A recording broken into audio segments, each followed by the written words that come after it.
Ja Morant is ridiculous. Greg Monroe is back. And, oh boy, the Celtics lost to, well, we'll get into it. This is Locked On NBA.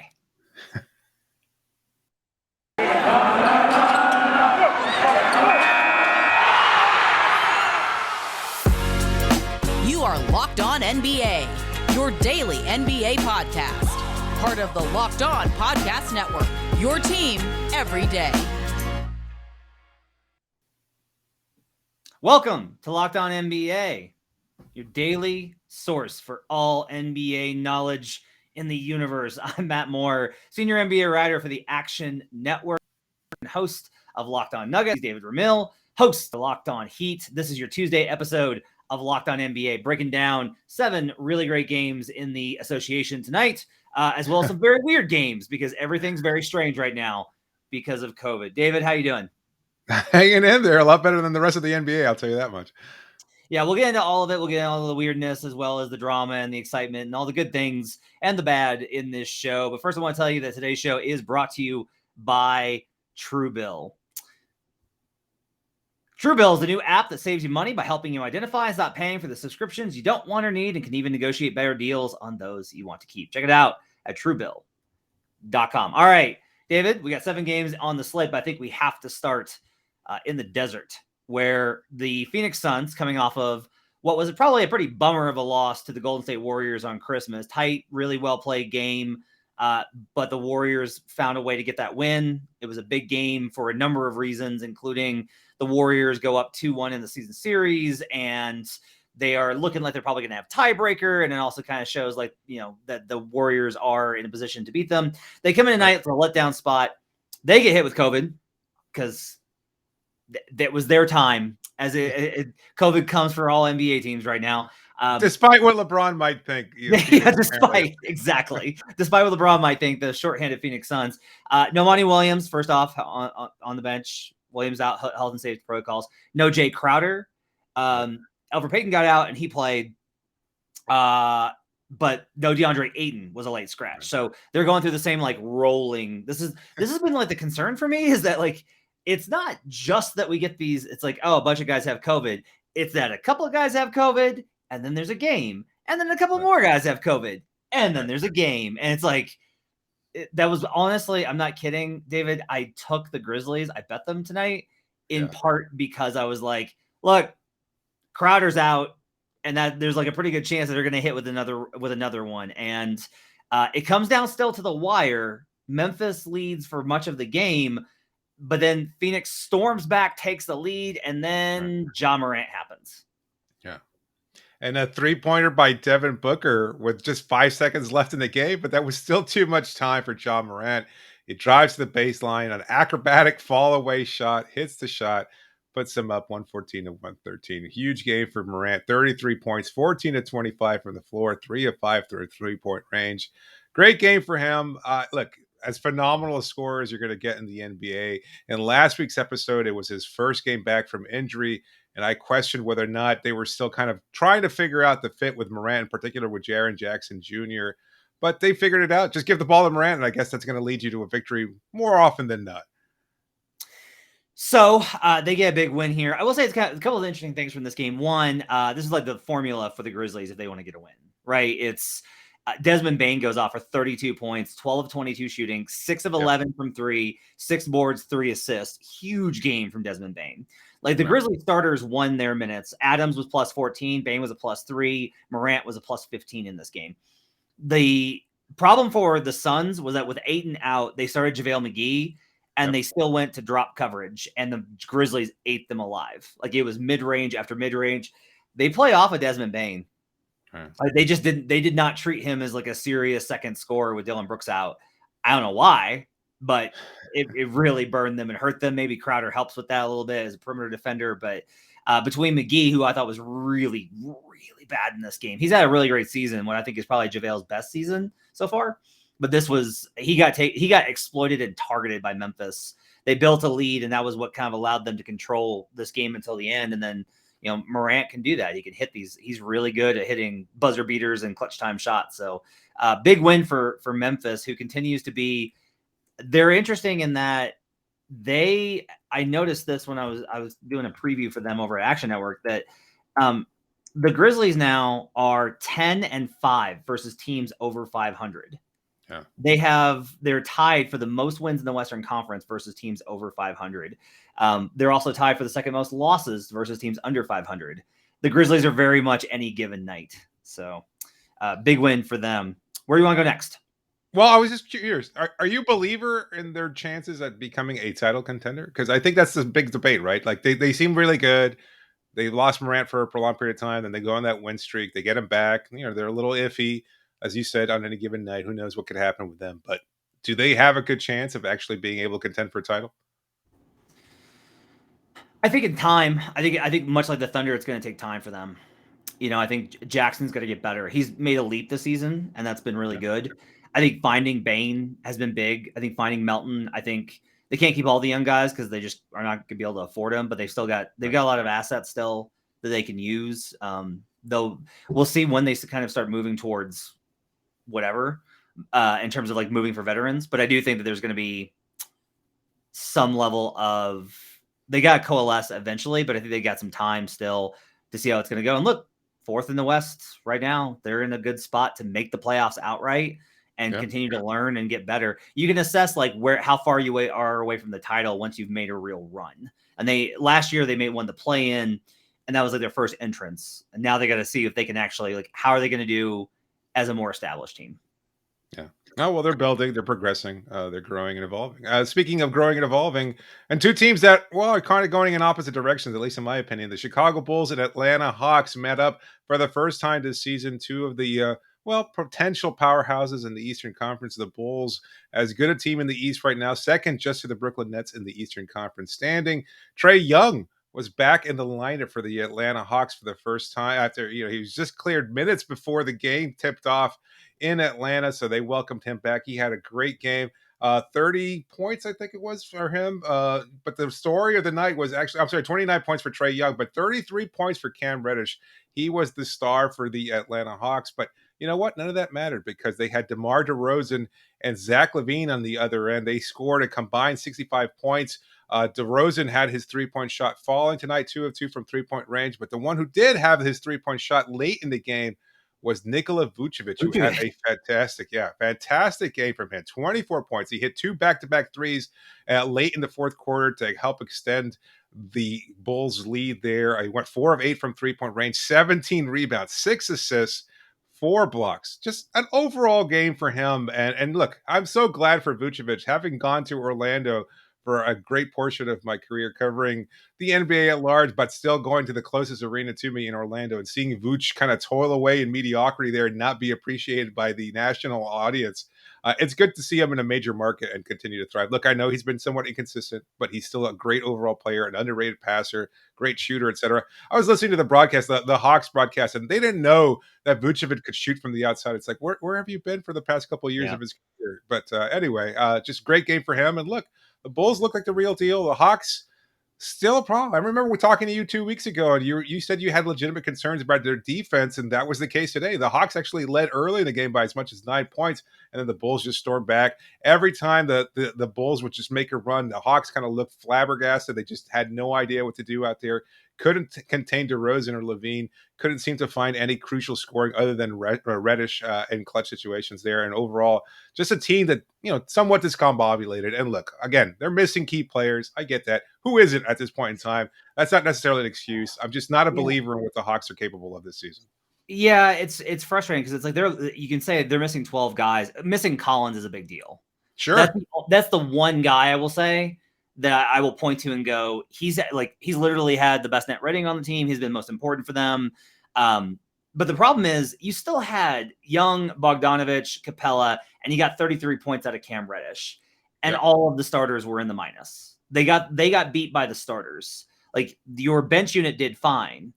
That's who you were missing for the most part. But like the Bulls, look, you got 89 points from DeRozan, Vucevic, LaVine. You got 25 assists. You got 26 rebounds. from those three. Just monster performances.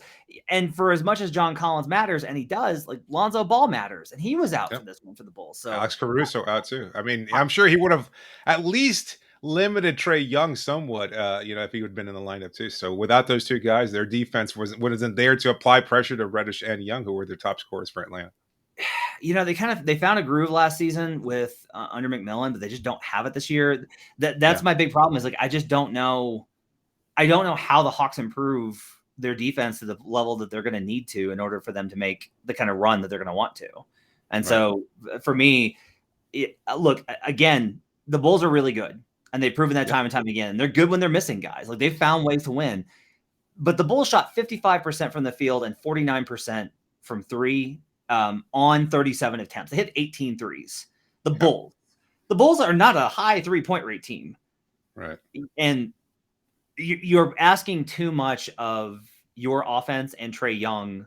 And Trae Young's part of this too. Like I don't think he's had a great season. You're asking too much of them to put up like 120 a night. Like that's not where the league is at this year. Right. If you don't play any defense, this is something that I think I want to ask you about this, David. Teams like the Blazers, right, that had gotten by on just like offense. Yeah. We're seeing a lot of these teams. If you don't defend, I don't think you can make it right now. Right. Yeah. I mean, especially with the in and out of nature of this season where you have players missing time, etc., you can always rely on your bread and butter of a steady, consistent defense. And I know you're still incorporating guys. Maybe there's a lack of communication, a lack of fluidity, but I don't think that's an excuse. I mean, again, most of your key players were there. You're missing some players, but yeah, again, who isn't? If you play defense, if you're committed to a defensive presence, if you have a defensive identity, and that's something that I don't think Atlanta has had at any point in time, even when they were thriving last year, late in the last season, I just think that they're going to continue to struggle and be exposed. We're seeing it with, like you said, with Portland and lots of teams around the league, and I think we're going to continue to see it throughout the season. Let's take a break. We'll come back, and we'll talk about what I think is maybe the most interesting game of the night. David, I'm already writing the film script. We'll get to that when we come back on the other side on Locked On NBA. But first, I want to tell you about Truebill. Today's episode is brought to you by Truebill. You know why free trials renew without your consent? It's a business scam to get you. Don't let greedy corporations pocket your money. Download Truebill to take control of your subscriptions. Truebill is the new app that helps you identify and stop paying for subscriptions you don't need, want, or simply forgot about. On average, people save up to $720 a year with Truebill. Because companies make subscriptions hard to cancel, Truebill makes it incredibly simple. Just link your accounts and Truebill will cancel your unwanted subscriptions in one tap. And your Truebill concierge is there with you when you need them to cancel unwanted subscriptions so you don't have to. Truebill's got over 2 million users and has helped save them over $100 million. That's less than like a 1/120th of what was missing in the NBA tonight in salary.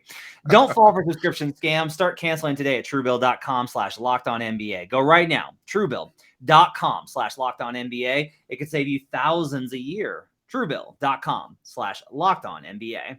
We'll be right back on Locked On NBA.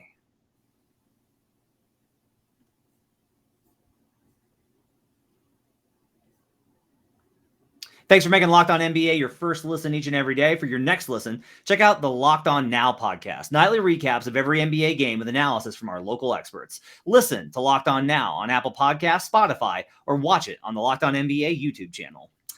All right, back here with David Ramil, breaking down Monday's slate in the NBA. And David, we gotta start with this one. This one was an absolutely phenomenal story. I just love that this game happened. The Minnesota Timberwolves. I'm gonna read this list. I took this game when we were divvying these up. I said, "Hey, I'll take this debacle, this disaster of a game. I'll take it to save you from it." And I actually wound up really enjoying watching it.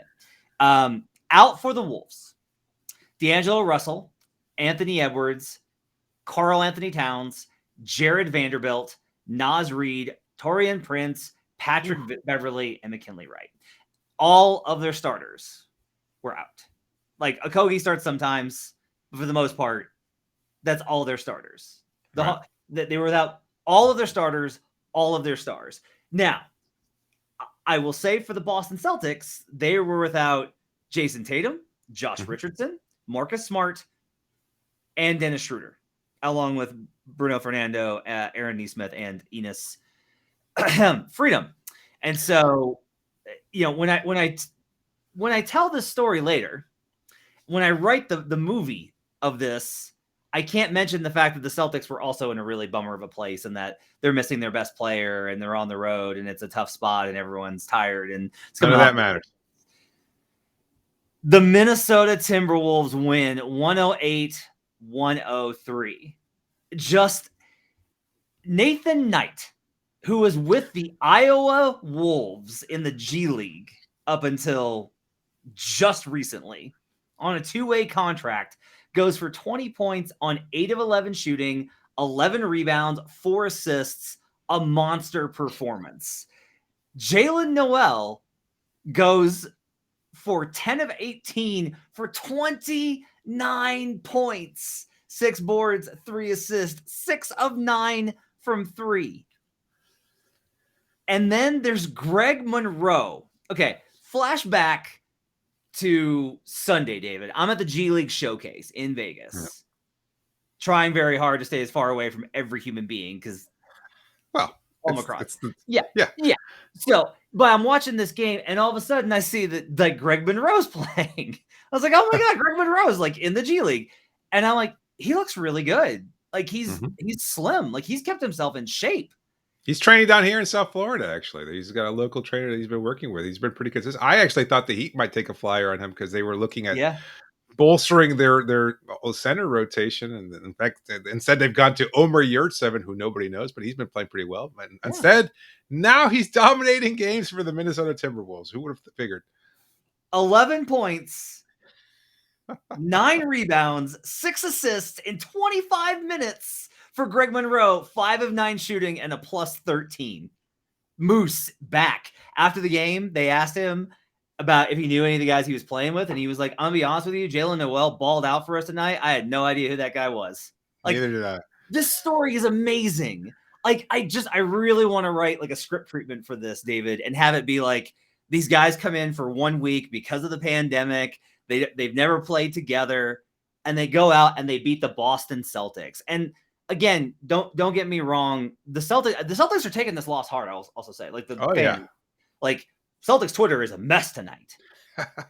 And you can check out Locked On Celtics with Corrales, but like it's like this disaster mode. And I kind of want to be like, guys, you didn't have Tatum, you didn't have Smart, you didn't have, and like Richardson's, whatever, but he's played pretty well this season. You didn't have Schroeder. It's bad. Don't get me wrong. It's bad, but I'm not shocked at it. This is part of the thing, David, right now is just like, I don't know that anybody's safe. Right. I just don't. No. Yeah. Corrales' point was that the Celtics are more talented, and I'm looking at the rosters and who was actually available for Boston. And I don't know that that's necessarily the case. I mean, I guess it kind of is top heavy in Boston's favor because you have Jaylen Brown there, but he struggled for the floor. He shot just 33%. Yeah.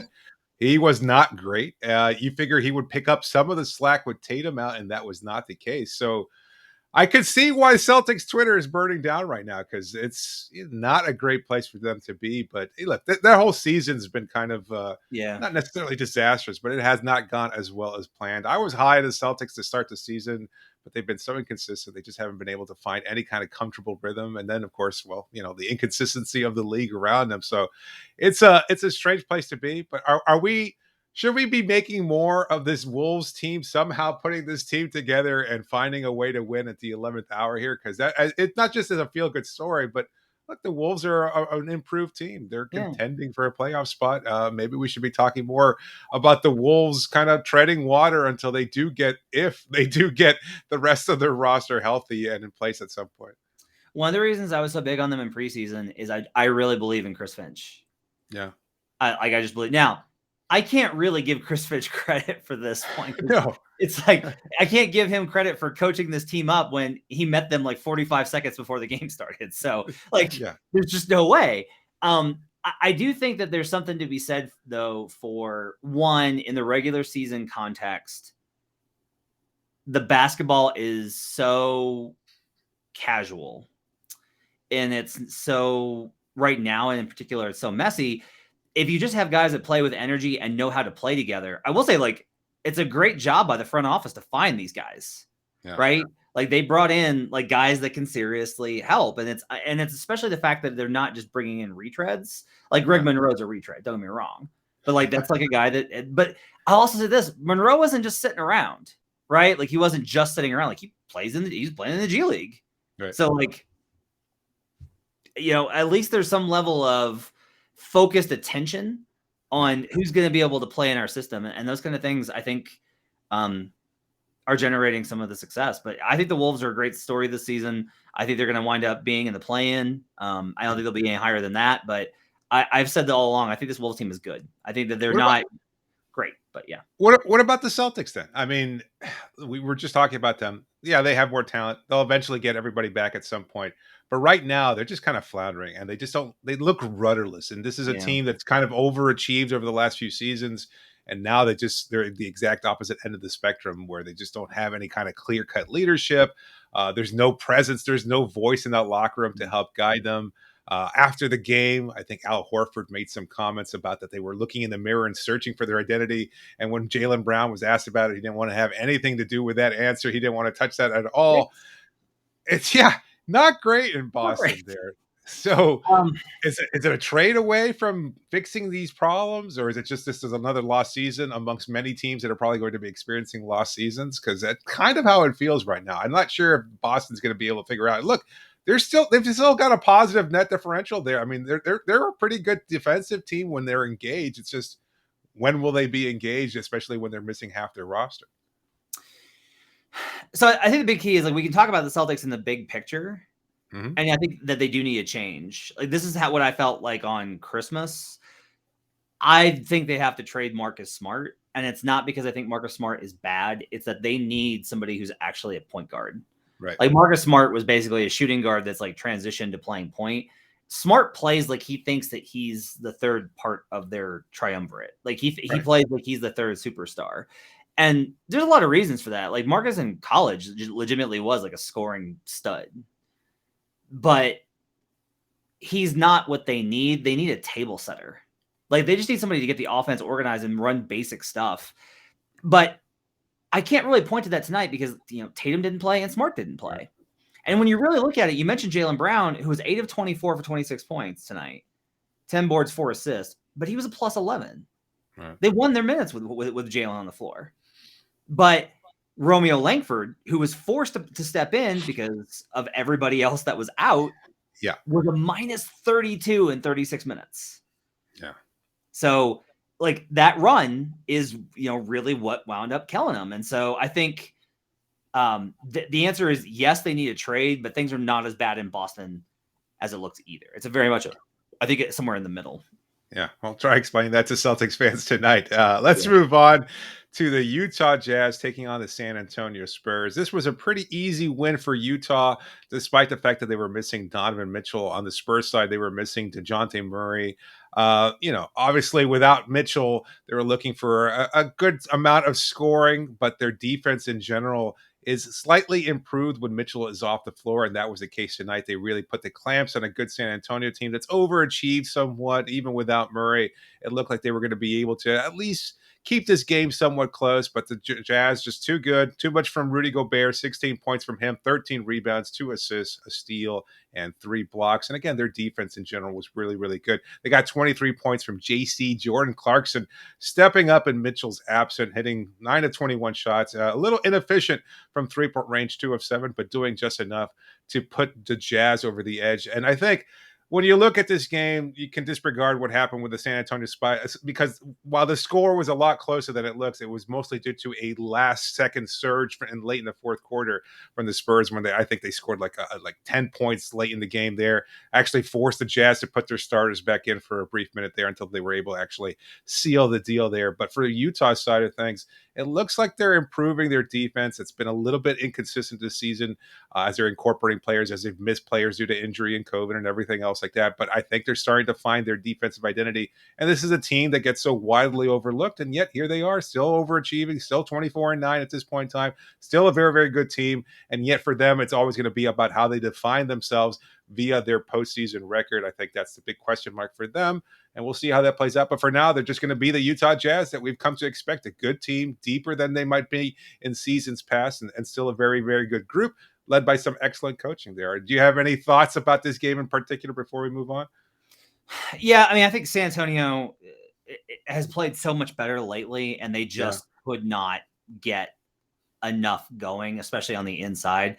Yeah. I would think Jakob Poeltl is the first guy that I always kind of look at for the Spurs, because if he's able to be a positive, the Spurs are in really good shape. And he was a 0 tonight in plus minus, which sounds about right. Like, they were fine. They did okay. You mentioned the bench performance. I thought that was huge. Like, Clarkson was able to just press them. So much of it with them being able to miss Donovan Mitchell. I said this before the game. When you have the system that's so refined and runs so well in the regular system, and like, trust me, this is a hindrance for them in the playoffs, right? Like, you'd agree with me on that. Like, they're so reliant on that system. But the good news, this is one of the best things about it in the regular season. They can take out arguably their best player in Donovan Mitchell, and they're fine. And they can say, like, hey, it's okay. You don't need to play. Go get some rest. We're 24-9. We're fine. Right. Go get some rest. If we do lose, it's fine, but we can win without you. Like, you're always playing the percentages game. And the Jazz were big favorites in this game, even without Mitchell. The Spurs covered. Thank you for that late run. But they were big favorites in this game because they have that depth and the system. And when you have those kind of things and you're so consistent night to night, you can do these kind of things. And that's really helpful, because so many teams, like, if you're missing your guy, you're doomed, and they haven't gotten hit with a big COVID wave, which probably is coming because everybody's getting it right now. But ultimately the Jazz are going to be fine. The Jazz are going to be a top 3 seed, and they are very much lurking there, where if the Suns dip a little bit, or if they have injury issues, or if the Warriors dip a little bit, or if they have injury issues, Utah will just very quietly slide back into that one spot. Like, they are the most consistent regular season team, and that's what win you games in the NBA. Should we cover the late game of the night here?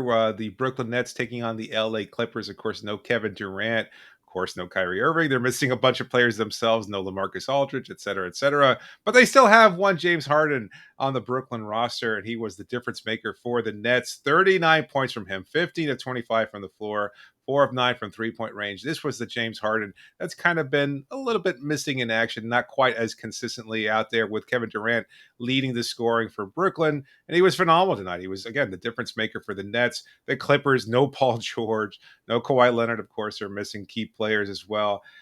Look, it was not a great game. Marcus Morris Sr. with 24 points to lead the Clippers. The Clippers just kind of collapsing late in the game. And again, a big, strong performance from Harden was really what put the Nets over the top there. Just whenever it seemed like the Clippers might cut it somewhat close, the Nets and their consistency just wind up outpacing what the Clippers were able to do there. So I don't have any significant takeaways from there. The Nets just keep rolling somehow, some way. Even when you look at that roster and it's old, and when you have questions about their depth and who's going to step up on any given night. And of course, they're still missing one of their big 3. Who knows when Kyrie Irving will make his return? But Nets, they're still really good, still on top of the Eastern Conference, and still look like a clear-cut favorite to advance to the NBA Finals. I'm in a weird place with the Nets, because if you ask me, like, are the Nets going to win the title? I'm ready to just be like, no, I do not think the Nets have the horses to win the NBA title. I do not think that they can get the stops that they're going to need versus the kind of teams that they're going to face. Sure. If you ask me who's going to get the 1 seed in the East, I'm going to be like, oh, it's the Nets, 100%, no question. They're absolutely they're just going to tear through these teams. Doesn't matter. No Kevin Durant. They just absolutely just tore this team apart. And the Clippers were a shell of themselves, right? But like, what I thought was interesting tonight was the Nets got 74 points in the paint. Yeah. The Clippers really struggled in this game protecting the paint, which with Zubac, I thought they would do better, but he had a really hard time. They brought him out and really got him clear and got that Clippers defense in rotation, which has been pretty good. But they just scored time and time again. Like, you look at some of the numbers on this: 74 points in the paint for Brooklyn, 38 for the Clippers, 23 fast break points for the Nets, 10 for the Clippers. The Clippers got more bench points because, Harden played 40 minutes. But like, overall, I mean, I don't know. I wouldn't say it's an impressive win, but this is the thing. The Nets, I don't think, are going to have all that impressive wins they're just going to have a lot of them, and they're going to bank on the idea that come playoff time, having Kevin Durant and James Harden, maybe Kyrie Irving and Patty Mills, honestly, with how he's been shooting, is going to be enough. Yeah, I mean, that's a great point. Look, they were going to Nicholas Claxton early on in the game, and I think that was kind of what got Zubac into a little bit of a funk there. He wasn't quite able to recover. Claxton a little bit speedier, a little bit more athletic and mobile.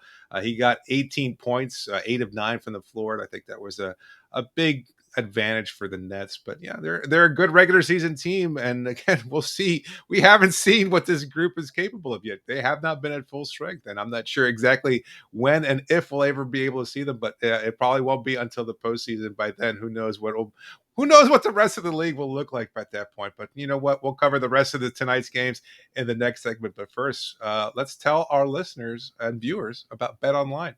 BetOnline has you covered this holiday season with more props, odds, and lines than ever before as football continues its march through the College Bowl season and the Pro Football Playoffs. BetOnline remains your number one spot for all the sports action this season. Head to the website or use your mobile device to sign up today and receive your 50% welcome bonus on your first deposit. Just use our promo code LOCKEDON to receive your bonus from basketball, football, NHL boxing, and UFC right to your favorite Vegas casino games. Don't wait to take advantage of all the amazing offers available for the 2021 season. BetOnline is the fastest and easiest way to bet on all your favorite sports, so don't wait to take advantage of all the new amazing offers available. BetOnline, where the game starts, and don't forget to use that promo code LOCKEDON here on Locked On NBA. Thanks for making Locked On NBA your first listen each and every day. Now make your second listen Locked On Bets, your daily one-stop shop for all your gambling needs. Locked On Bets, hosted by your boy Q with expert analysis and insight from Lee Sterling. It's free and available on all platforms. David Ramil, along with me, Matt Moore, breaking down Monday night in the NBA. David, let's go to Rockets Hornets, which was not much of a game. I sat down. I said I would take this one. I sat down and actually gave this my relatively full attention until it got really out of hand, because I wanted to kind of get a feel for both of these teams. This was a good game to get a sense for where both teams are at in that. Let me put it this way. This is a low stakes game. The Hornets were going to win this game. The Rockets are going to lose this game. You're looking to see what's going on with Houston. Now, no Jalen Green, no KPJ still for the Rockets. Like, they've got their own issues. They rested those guys. They're going to play them tomorrow versus the Lakers. They were both available, but did not play because they're basically resting him for the Lakers game. Garrison Matthews continues to be out with DJ Augustine still out. Jayshawn Tate, who's actually pretty important for Houston, still out. But look, for Charlotte, Miles Bridges, who's been the most improved player of the season probably, and PJ Washington were both out. And so they were also shorthanded, and they just worked them. Two guys in particular I want to give a shout out in this game for the Hornets: Terry Rozier and Mason Plumlee. Just NBA rotation guys, longtime veterans. Rozier put on a nasty move versus Alperen Şengün and really cooked him in the first quarter. 27 points, 5 assists for Rozier. LaMelo Ball finishes with 16 and 7. You get 15 points on 7 of 7 and 9 rebounds from Mason Plumlee, who is a plus 14 in this game. They just out-talented, outpaced them. Kelly Oubre with 18 on 6 of 12. The Hornets shot 53% from the field and 44% from three-point range. The Rockets are a mess. They're just a mess. And my only real concern with them is that Jalen Green and KPJ are sloppy guys anyway, and they're not even playing, and the offense still looks so disorganized. Like, I have some legit concerns about the fact. I'll say this: the talent level on Houston relative to OKC is not that great. I would say that Shea's the best player on either team. But after that, you can argue. If you watch the Thunder night to night, they got waxed by 73. They'll have nights where they look absolutely lifeless and they have no chance. They're organized. They know what they're doing. Like, there is a plan on both ends of the floor. A lot of times with Houston, they do not. And that to me is a concern. I think Silas has been dealt a number of really bad hands in his 2 years with the Rockets. But I will say I have some long-term concerns about the fact that they look so disorganized so often. I want to ask you about a tweet that you launched about what it would take to get Christian Wood on the Dallas roster. That's an interesting suggestion there. I don't know. I mean, obviously, I don't think there's any. You're not reporting anything, but No. you like the fit there of Wood in Dallas. I mean, we're going to talk about the Mavericks next. They got a big night from Kristaps Porzingis, but Yeah. what do you think you would be able to get out of Christian Wood in Dallas? I think this is a lot of it. Look, Porzingis is having his best stretch since New York right now. Sure. And he's played great. I continue to question both the fit with Luka and KP's durability when it comes to injury problems. Sure. And his overall approach to the game, I think, is pretty problematic. Versus Wood, to me, seems like a perfect complement to Luka.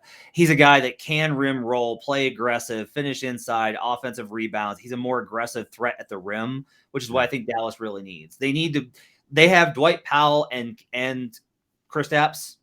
And to me, Christian Wood may not be as good as KP, but he's like if you merge Powell and Kristaps and put them into one guy. With the rim rolling, he's a 36% career three-point shooter. He's got a little bit of range on it. I think he can work on his mid-range game. He's mobile. He's younger. I like the fit a lot. Like, I would like Wood as a replacement for Kristaps, but it's going to be a tough sell given how well Kristaps is playing, especially with how he played tonight versus Portland. Yeah, good point. Look, on the Hornets side of things, I don't know what we can take from this game. Again, it's when you're playing such a disastrously built opponent like the Houston Rockets, almost any team winds up looking good. This is a far cry from the team that put together that win streak not so long ago, and yet it also feels like an eternity ago. The Hornets going through their roster problems as well. I just look at this team and I don't know what to make of them. They feel like they lack that one true veteran that kind of helps shape the identity of this team, the one go-to player when it comes down to a clutch situation or especially in the playoffs. Who is your bucket getter? Who is the guy who's going to be able to carry this team and say, you know what, I will lead us to victory? I mean, who is it? Is it Rozier? I mean, at this point, it kind of feels like that would be the obvious choice. Although maybe you can get some, a couple votes here for Hayward or Ball, but it just feels like Rozier is kind of your guy, and that's not really a role that he's ever been put in during his NBA career. So that's why I have bigger questions about the Hornets. They're a good team. They might be a playoff team right now. What are they? They're the 10th seed, I think, in the Eastern Conference. So they're the 8th seed. So they're right around the mix there. Who knows what happens during the rest of the season? Who knows if they're able to weather the storm as well as any of the other teams in the Eastern Conference? But for now, they've got too many question marks for my liking, and yet they continue to show flashes here. They're a fun team, and yet I'm not sure they're actually a good team. They have enough offense, I think, to get past just about any bad team. It's when they run into a lot of serious teams and they get smacked. They have a hard time when they face really serious teams. So, but luckily for them, they faced Houston tonight. Tell me about Dallas, Portland. Well, again, Porzingis was the story of the game. I mean, this is kind of like the opposite. It kind of feels like the same game we were just talking about. Again, the Trailblazers, no CJ McCollum. Dame Lillard was off tonight, shot just 5 of 15 from the floor. So many missing players on the Trailblazer side. No Yusuf Nurkic, no anything really. Like they seemed so dead in the water watching this game. It was kind of sad because Portland had been such a fun team over the last few years for those of us in the Eastern Conference who wound up staying up late just to watch, Dame time and some magnificent performances over the last couple of seasons. This just feels like an empty, shadowy version of the Blazers team that we've seen over the last few seasons. And I don't know what's going to happen. They've had so much hanging over them from their front office issues to their coaching issues to their roster construction and everything else like that. They just completely fell apart. They didn't really have it at all. And then they got a strong performance from Porzingis over on the Mavericks side. Again, a 132 to 117 victory for Dallas. Wasn't even that close, really. It never felt even closer than 20 points, to be honest with you. And look, a good performance from the roster on the Dallas side of things. But I don't know. I'm looking at the slate of games, Matt, and I hate to do this to you, but I just feel like how much can we really extrapolate from anything? It just feels like this is an ongoing conversation over the last couple of weeks and will be for the rest of the season, or at least for the next couple of weeks, unless barring some miraculous change in the society around us. Because we're looking around and every game seems like it's going to be just okay, and you can't really tell. And we're kind of just holding our breath here to see whether or not things turn around by the time the playoffs roll around. I mean, I feel pretty confident we're going to be past this in a few weeks. Maybe I I'm hope wrong, so. right? I'm not an epidemiologist. I just, based off of one, conversations with people around the league, and two, if you read what's the kind of the trend of Omicron based off of the data in Africa and the UK, the skeptics or cautious folks would say like, well, look, it's a little early to be making assertions, and that's fair. I would just say that the trend has been, and I saw this with Delta in Colorado, is the sharp. Our surges in 2020 were these massive, rolling, huge, month-long, like several months of just like cases, huge case. And now we're seeing like unprecedented numbers of cases, but wherever they are, there's this huge drop-off. And that's partly the vaccinations and boosters and awareness and all these types of things. So I'm optimistic that while this is going to be rough for the next couple of weeks with the NBA, so far the majority has been asymptomatic. Most everyone's been okay, and I think there's a good chance we'll kind of come out on the other side of this. For me, a lot of it is there are certain things I think you can take away. Like you cover the Heat, right? Yep. The Heat remain a professional basketball team no matter who is on the court. Yeah. Right? They've had games where everybody's been out and they still look like a professional basketball team. Like we talked about this with the Thunder, right? Yeah. One of the things I think that's most concerning for Portland is Portland's supposed to be a playoff contender, and Portland does not look like a professional basketball team right now. And they've struggled with that all year. Like I do think I think maybe the best way to put this is, yes, the star talent matters. Yes, the inconsistencies in the schedule and everything else, and so many guys being out matters. But I do think in select cases, I do think it shines a light when there are underlying problems in the foundation of the team. And likewise, I think it shows the good sometimes, that some teams are able to survive despite all of this disaster, that they're able to be like, no, we can still go out and we can get wins. The Celtics, I think, are an example of this, where they were without Tatum tonight. Like, that's their best player. That's their hopeful MVP candidate someday. That's their star franchise guy, and a number of other dudes as well. But you still watch them and you go, you can't lose to this Wolves team if you're supposed to be like a serious playoff team in the East. You just can't. Right. And every team kind of gets bit. This is kind of how it is, where I do think it's interesting. If the Heat lost to this Wolves team, I would blow it off and be like, we know the Heat are fine. But we don't know that with the Celtics. And so it only puts a further magnifying glass. If you want to toss out everything from the last month, I don't blame you.